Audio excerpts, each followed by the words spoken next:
होता है। जोधपुर का पत्थर लगावा, करोड़ों करोड़ों रुपए लगे हुए, और आखिरकार देखते हैं कि लोग भी हजारों इकट्ठे होते हैं, लेकिन आरती याद नहीं होती है। उस मंदिर का क्या करोगे? क्या संस्कृति को बचाने में सफल हो जाओगे?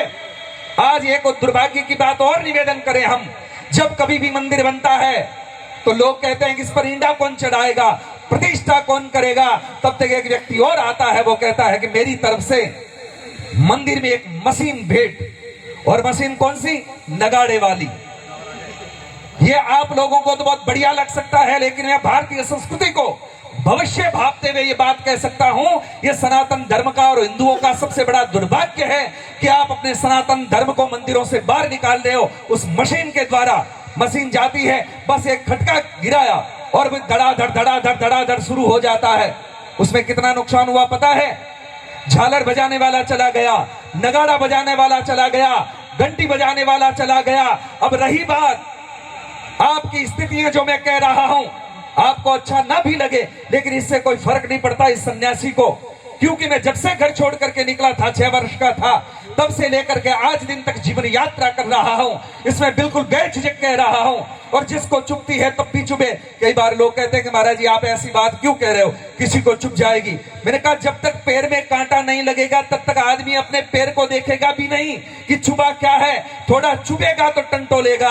आज दिन तक आप 15-15 सालों से, पता नहीं कितने सालों से भजन संध्याएं कर रहे हो, मंदिर में आकर के मत्था टेक रहे हो, नाक रगड़ रहे हो, लेकिन आरती याद नहीं है। आपको नहीं लगता कि आपका सबसे बड़ा दुर्भाग्य है? क्या है आपकी भक्ति? आप कैसे प्रमाणित करोगे कि आप भक्त हैं बाएं बांके? आपको जब कोई मंत्र याद नहीं, जब आपको आरती याद नहीं, आपको प्रणाम करना आपको याद नहीं है। आज कोई प्रणाम करता है तो कैसे करता? यूं करता है। इसका मतलब क्या होता है? क्या करोगे आप? कुछ चीजें साधु संतों की सन्निधि में बैठ करके सीख लो, काम आएगी। लेकिन आजकल गुरुओं की भी कोई कमी नहीं है। बड़े बड़े होते हैं, उनको माइक से जो कुछ कहना सो कहना, लेकिन संस्कार देने में वो भी असमर्थ रह रहे हैं। भीड़ जुटाना सरल है, लेकिन संस्कारी 5 लोग तैयार कर देना बहुत बड़ी बात है।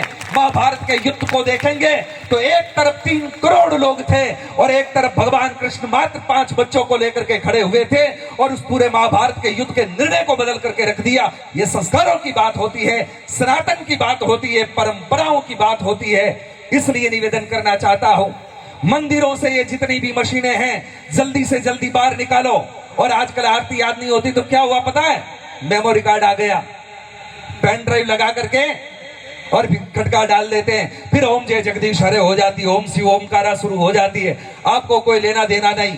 और मुझे तो कभी कभी भ्रम ये भी होता है कि जब नगाड़े बजते रहते मशीन वाले, तब वो आरती घुमाता ताकि किसी को पता न चल जाए कि पुजारी को खुद को भी आता जाता नहीं है।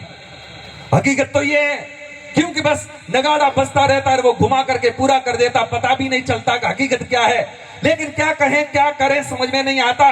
जितने मंदिर बन रहे हैं, जितने मठ बन रहे हैं, मुझे नहीं लगता है कि सुधार केंद्र है। मुझे लगता है कि नशे की फैक्ट्रियां खोल रहे हो।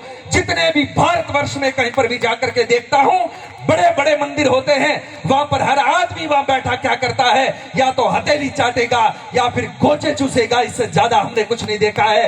ये दुर्भाग्य है सनातन धर्म का। इसलिए ये बातें आंखों से देखी हुई कह रहा हूं।